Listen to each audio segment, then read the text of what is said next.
નમસ્કાર દર્શક મિત્રો, ગુજરાત સત્યવાર્તા ન્યૂઝમાં તમારું હાર્દિક સ્વાગત છે। હું છું મંશુરી શેરબાનુ। જહાંગીરપુરા વિસ્તારમાં વોર્ડ નંબર 14ના ઉમેદવાર કોંગ્રેસ દ્વારા સભા યોજવામાં આવી હતી। કોંગ્રેસના તમામ કાર્યકર્તાઓ ઉપસ્થિત રહ્યા હતા। मैं हमारे इंग्लैंड से आए हुए सुल्तान भाई को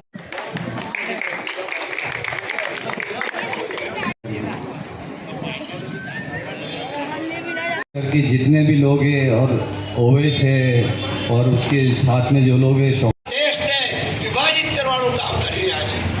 अपनी पासे कोई एजेंडा नथी। भाई भाई युनिटी स्कूल में पटावाळा नहीं, क्लार्क नहीं, टीचर नहीं, शिक्षण की हालत तकड़ी गई है। आज 11 प्राइमरी की आपणे बात करिए, 11,000 टीचरों खूटा है।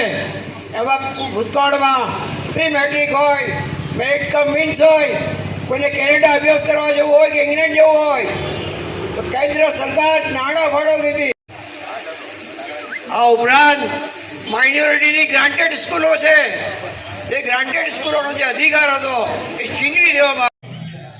तेरी मेरी भूल कर एकता कराओ, एक बन जाओ। मैं हिंदुओं के वोट वहां से दिलाता हूं तो मुसलमान के वोट यहां से दिलाओ। भाजपा को जहां भाजपा को 3 पर चंबू करो। भाजपा को छोड़कर मैं आया हूं, भाजपा को छोड़कर कांग्रेस को साथ देने आया हूं। मैं निस्वार्थ तन मन धन और जान की बाजी भी लगाऊंगा। बड़ौदा शहर के अंदर हमारे कांग्रेस के कोई भी उम्मीदवार को कॉलर पकड़ के देखना। 26 तारीख के बाद, 28 तारीख के बाद, 29 को तो जय सिया राम नहीं करूं तो मैं नाम मधु श्रीवास्तव नहीं ये कहने में आया हूं। वोटिंग करना जरूरी है। अपने शहर के लिए सोचो। आज जब मीटिंग थी तो मीटिंग से पहले मोगलवाड़ा के विस्तार में 5 जगह ड्रेनेज उभराई थी। ड्रेनेज का पानी बाहर आ रहा था। इसी जहांगीरपुरा के नाके पे पानी बढ़ चुका था तो लोग टेंशन में थे कि भाई अब सभा करेंगे कैसे, स्टेज कैसे बनेगा। और सुबह आके हमने अधिकारी को बुलाया और 5 टीम में अधिकारी को बांटा और तुरंत काम करवाया। ये अपने तारीफ नहीं कर रहा हूँ, सिर्फ इसलिए कह रहा हूँ कि अगर हम सत्ता में आएंगे कि नहीं आएंगे वो तो मुकद्दर की बात है, पर हम आपके लिए लड़े थे, लड़ते हैं और लड़ते रहेंगे। क्योंकि हम हर कोई भी जगह जाते हमसे पूछते हैं कि आप वादा करो कि पिछले 5 सालों में आप, अगले 5 सालों में आप दिखोगे, हारो या जीतो। क्योंकि उनकी भी एक आशा होती है। पिछले 30 साल से सरकार वाडी, जहांगीरपुरा, खानगांव, नालबंदवाड़ा जो भी हमारे मुस्लिम एरिया है वो हमेशा से कांग्रेस के वफादार रहे हैं।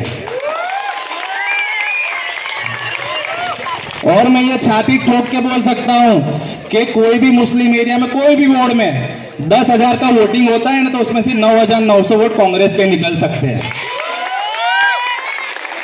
दूसरी चीज, जिस तरह से बीजेपी के लोग मुसलमानों का नाम लेकर वोट ले रहे हैं तो हमको बहुत डिस्टर्ब होने की जरूरत नहीं है। हमें तो इस बात का घमंड होना चाहिए कि ये बीजेपी के नेताओं के घर मुसलमानों के नाम से चल रहे हैं। इनकी रोजी रोटी मुसलमानों के नाम से चल रही है। तो इसी तरह हमको खुद पे घमंड होना चाहिए। दूसरी चीज, ये लोग ऐसा बोल रहे हैं कि 70 साल में कांग्रेस ने क्या किया। अरे भाई कोई इनको बताओ कि 70 साल में कांग्रेस ने वो क्या है जो अभी तुम रेलवे, एयरपोर्ट और बेच रहे हो, सब तुम्हारे कांग्रेस ने बनाए हुए हैं।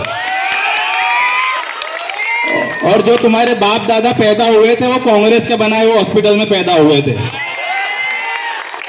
दूसरी चीज कि जो भी हमारे विस्तार के लोग मैडम वोर्ड नंबर 14 तमाम उम्मीदवारों ने तमे शू संदेशो आपवा मांगो छो? वोर्ड नंबर 14 में एक खुशीनो माहौल लागी रह्यो छे, जाने तहेवार आई गयो छे। लोग फटाकड़ा फोड़ी रह्या छे અને જોડે જોડે એક ખુશીનો માહોલ એવો છે કે આવનારા 5 વર્ષોમાં એ લોકોની આંખોમાં અમને ઉમ્મીદ દેખાઈ રહી છે કે આવા સારા પ્રત્યાશી મળ્યા છે જે આવનારા 5 વર્ષોમાં નળ, ગટર, પાણી, ડ્રેનેજ, લાઇટની જે વ્યવસ્થા જે અસુવિધા થઈ ગઈ છે છેલ્લા 5 વર્ષોમાં ગુમ થઈ ગઈ છે એમને ક્યાંક ને ક્યાંક મળી જશે એવો વાયદો અને બાહેધરી અમે આપી રહ્યા છે। લોકોમાં હમણાં એવી વાતો ફેલાવવામાં આવી રહી છે, કહેવામાં આવી રહી છે કે આ વખતે કોંગ્રેસનો લહેરાશે, અવાજ સાચી છે મેડમ?